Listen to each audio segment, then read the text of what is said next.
Hey guys, welcome to Challenge 21. Today we have a huge sentence. Yes, this is one sentence, and it may seem like a gargantuan, which means a very large task to undertake. But again, remember punctuations. Then find your subject predicate, break it down, and something as big as this becomes a little bit more manageable. So what really stands out to me in terms of punctuation is this really cool punctuation, and this is a dash. And if you recall from our punctuation lesson, dashes can introduce several things. Number one, a dash can show a break in a sentence. So, for example, if you're describing a book, um, I could say Merriam-Webster's Dictionary, dash, my favorite reference book, dash. Okay, so you're inserting some kind of a break um, to describe a subject. You could also use a dash for naming things, such as my favorite outdoor activities get me going, and I put dash, riding my bike, going on a hike, or going for a swim. Okay, you could also use it for summary. You could say fiction, mystery, and action films. Um, dash, all of my favorite movies. Dash, uh, always get me going during quarantine. Okay, so there you go. That's the third type of dash, and the fourth one is for dramatic purposes. So, for example, a dramatic purpose could be repeating or restating something that you were kind of going on at the very beginning, and then you're leaving the audience with, yes, this is it. So if we take a look at what's following the dash, it is typically that dramatical aspect, that one sentence that summarizes everything at its start. So you're listing things at the beginning, and then you finish them off with a bang.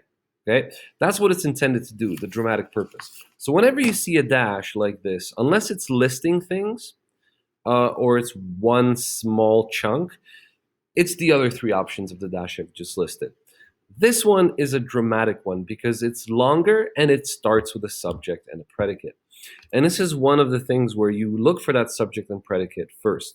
So everything from here onwards is your main sentence. It governs everything that's on top. And you could make the top part as long as you want. And all of this is going to be, you guessed it, dependent on everything that follows the dash. Okay, so hopefully this is making a little bit more sense. And this is why we want to pay attention to those punctuations before we start panicking and going, oh my goodness, this sentence is so long. Take your time. Look at the punctuation, see what they're doing. So because we found what the dash means, we can now work with this sentence easily. This is our independent clause, and this is our dependent clause. Okay, so here is our subject, it, and we have our predicate, is. Okay, so what is?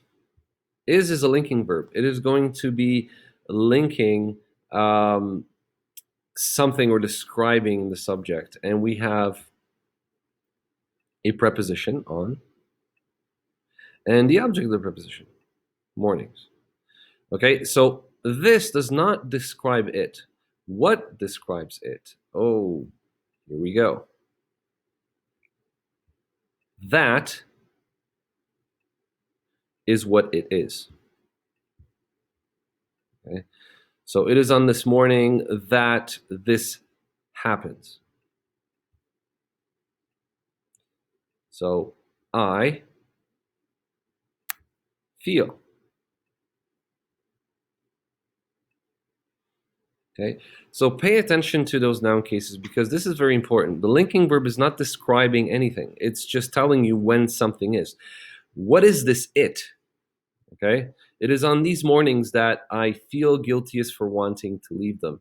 So essentially, it is referring to this whole situation right here. Okay, so mother making breakfast. Father hand skims my hair as he reads the newspaper. Mother hums and clears his table. This is all a summary of it right there.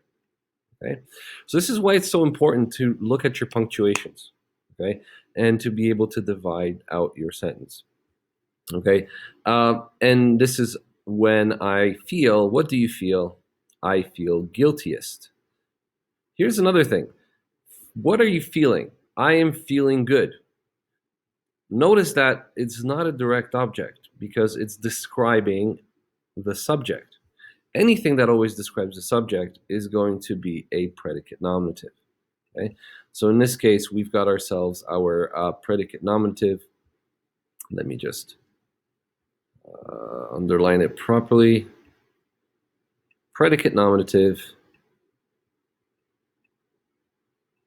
Okay. Now, if you're wondering why it doesn't say I feel guilty, remember the degrees of the adjective. So we have our descriptive, which would be guilty. We have our comparative, more guilty. And we have our superlative, guiltiest. So she feels the most guilty at that moment. And then she's going to tell us for what? For preposition wanting. Uh-oh. Notice we've got our ing verb, no auxiliary in front of it.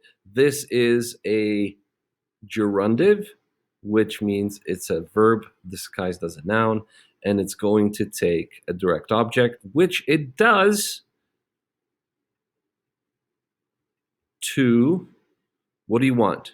To leave. There you go. This is the object infinitive. And who do you want to leave? Them. Okay. So remember, anything that ends in ing that is preceded by a preposition is going to be a verb turned into a noun, a gerundive, that is going to take its own direct object. To leave is an infinitive, but it's an object infinitive governed by wanting, and we've got our main direct object, which is them. There you go. That is the entire independent clause, broken up into two sections. It is linking verb. What is it? It's all of this that I feel guiltiest for wanting to leave them. Now, what about the dependent clause? We've got 1, 2, and 3 scenarios. Okay, so right off the bat, notice we've got our it starts with a preposition on mornings, so we got our object of preposition, and then we have an adverb when. Okay, following the adverb, you're going to get the subject and predicate. So we have brother makes.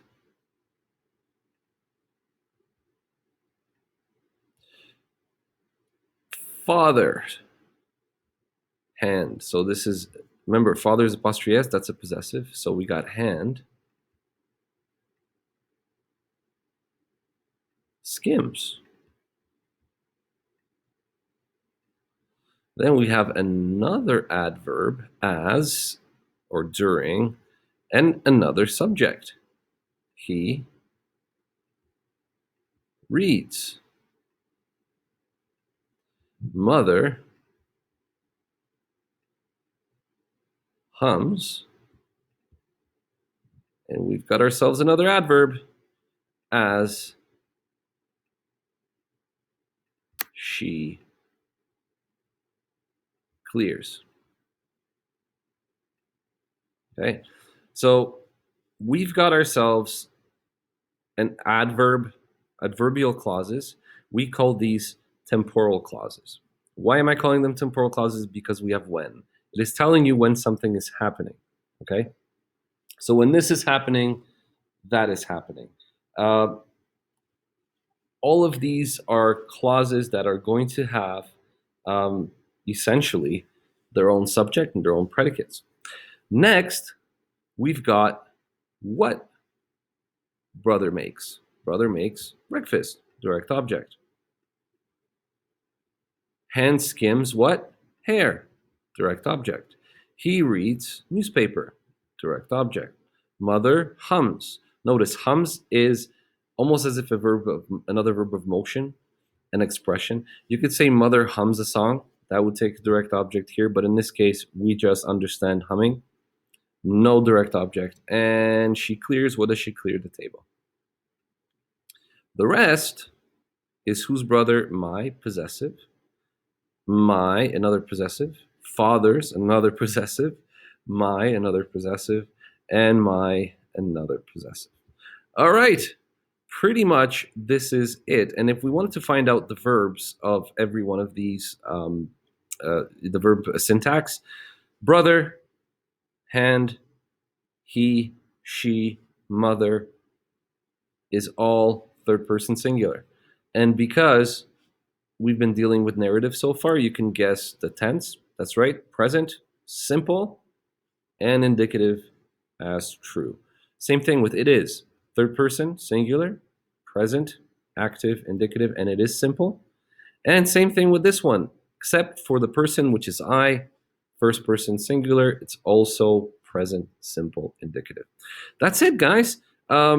Essentially, a very, very loaded sentence, but once broken up, you see that only the bottom really matters. It is where we have our main clause, our independent clause, and everything is dependent on this bottom part, which is why the dash is there. For dramatic purposes, it's supposed to summarize in a very dramatic way everything that was mentioned at the top. Anyways, guys, thank you so much for watching. Please sign up for a time with Mr. G. I'm here to help you in your essay writing. I'm really eager to talk to you guys. So sign up a time, stop by. You don't have to have your microphone on if you don't feel comfortable, but we could go over your paper and get it better. If you're stressing out about, oh my goodness, I don't have enough time or I'm already behind, guys, we have over a month left. We can take our time. We can go through this step by step. At the end of the day, I want you to be more confident with writing.